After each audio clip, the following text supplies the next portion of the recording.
जय श्री राधे कृष्ण। आइए सुनते हैं कार्तिक महामहत्तम का 15वां अध्याय। बोलिए श्री हरि विष्णु भगवान की जय, कार्तिक महात्म की जय। नारद जी बोले, वे दैत्य नंदी, गणेश जी और कार्तिकेय जी इत्यादि को देखकर क्रोध से द्वंद्व युद्ध के लिए दौड़ पड़े। फिर क्या था, काल नेमी दैत्य नंदी से, शुभ गणेश जी से, निशुभ स्वामी कार्तिकेय जी से लड़ने के लिए कवच धारण कर युद्ध करने को वेग से दौड़ आए। निशुभ ने 5 बाणों से स्वामी कार्तिकेय जी के मयूर को वेग से हृदय से बेंध दिया। फिर वह मोर मूर्छित होकर गिर गया। इसके बाद कार्तिकेय जी क्रुद्ध हो जब तक शक्ति को ग्रहण कर ही रहे थे, तब तक निशुभ वेग से अपनी शक्ति से उन्हें गिरा दिया। तदंतर नंदी ने वानों के समूह से काल नेमी को वेदा और 7 वानों से घोड़ों को तथा पताकों को और धनुष को काट दिया। काल नेमी ने भी क्रुद्ध होकर नंदी का धनुष काटा। तब वह बलवान उस धनुष को त्याग कर काल नेमी की छाती में शूल मारा। शूल से वेदन किए गए हृदय वाला और मारे गए घोड़ा और सारथी वाला काल नेमी पर्वत के शिखर उखाड़ कर उसमें नंदी को गिरा दिया। इसके बाद शुभ और गणेश जी, जिनके रथ और मूस वाहन थे, वे दोनों युद्ध करते हुए आपस में वानों के समूह से परस्पर वेदन करने लगे।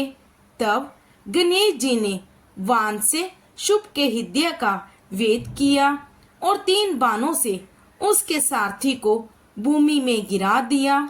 शुभ की अति क्रोधित हो वानों की वर्षा से गणेश को और 3 बाणों से मूसे को वेंद कर मेघ के समान गर्जना लगे।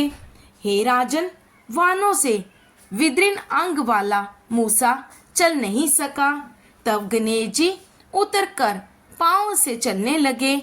इसके बाद गणेश जी ने छाती में फरसा मारकर शुभ को पृथ्वी पर गिरा दिया और फिर मूसे पर सवार हो गए।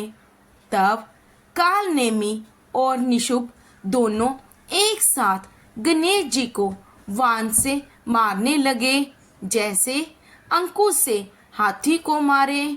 महाबली वीरभद्र उनको पीड़ित देख करोड़ों भूतों समेत उस पर दौड़ पड़े। कुष्मांड, भैरव, भूतों और योगिनियों के गण, पिशाच योगिनियों के समूह और गण, ये सब वीरभद्र के साथ चले। तब किलकिला शब्दों, सिंह नादों तथा अन्य शब्दों से पृथ्वी कांपने लगी। भूत दौड़ने लगे। वे दानवों को भक्षण करते हुए उछलते, कूदते और रणभूमि में नाचते थे। नंदी और स्वामी कार्तिकेय जी भी स्वस्थ होकर शीघ्रता से रण में दैत्यों को अपने बाणों के समूह से मारने लगे। छिन भिन मारे गए गिरे हुए तथा खाए हुए दैत्यों से मलिन मुख वाली सेना उस समय व्याकुल हो उठी। वह बलि सागर नंदन जलंधर अपनी सेना को गणों द्वारा विध्वंस होते देख बड़ी पताका वाले रथ में बैठकर गणों के सन्मुख आ उपस्थित हुआ। हाथी, घोड़े और रथों के शवद तथा शंख और भैरी का शवद और दोनों सेनाओं का सीनाद उस समय होने लगा।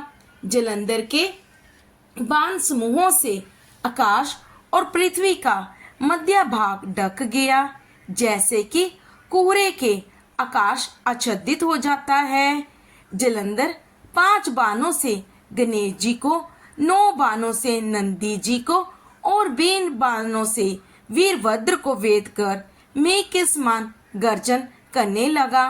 तब कार्तिकेय जी ने उस दैत्य को अतिशीघ्र अपनी शक्ति से वेदन किया। शक्ति के लगने से वह कुछ व्याकुल मन घूमने लगा। तदंतर क्रोध से व्यापत अंग वाले जलंधर ने कार्तिकेय जी को गदा से मारा, तब वे भूमि में गिर गए। इसी प्रकार नंदी को भी बेग से भूमि में गिरा दिया। तब गणेश जी ने क्रोधित होकर उसकी गदा को फरसा से काट दिया। वीरभद्र ने उस दानव के हृदय में 3 बाण मारे और 7 बाणों से उसे उसके घोड़े की पताका, धनुष और छत्र को काट दिया। तब दैत्यराज ने अति क्रोधित हो दारुण शक्ति मारकर गणेश जी को गिरा दिया और फिर दूसरे रथ पर चढ़ गया तथा क्रोधित हो वीरभद्र पर दौड़ा और सूर्य के समान कांति वाले वे दोनों परस्पर युद्ध करने लगे। तब वीरभद्र ने अपने बाणों से उसके घोड़ों को गिरा दिया और धनुष को काट डाला। तब दैत्येंद्र जलंधर लोहांगी लेकर दौड़ा। नारद बोले, उसने शीघ्र जाकर उस लोहांगी को वीरभद्र के मस्तक में मारा। वीरभद्र भी शीर फूटने से रुधिर फेंकते हुए पृथ्वी पर गिर गया। इस प्रकार से कार्तिक महात्म का 15वां अध्याय समाप्त हुआ। बोलो श्री हरि विष्णु भगवान की जय। कार्तिक महात्म की जय।